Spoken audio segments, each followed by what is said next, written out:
जब बेटी रोवेली पापा के जंगिया फाटेला करे जावा हमार हे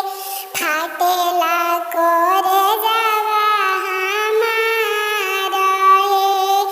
चली जइबू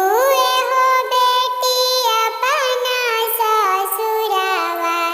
सोना होई घरवा दुआर हे सोना होई घरवा दुआर हे काहे खातिर पापा मोहे बिसरावेनी कोइनी पापा हमारा के दान हे कोइनी पापा हमारा के दान हे जानी तू रोइया बेटी जानी निरवा ढरिया आज तू भइलू पाराई हे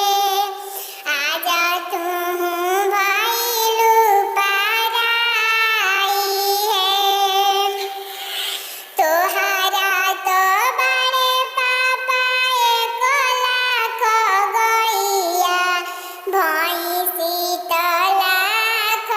करोड़ हे भैंसी तो लाख करोड़ हे होता ना तू जीवा पापा रोज निभाहेला एक बेटी काहे ना निभाही हे एक बेटी काहे ना निभाही हे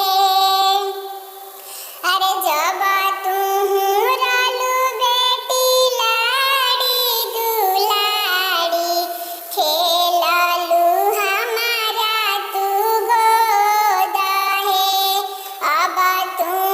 भइलू बेटी ब्याह न जोगे लोग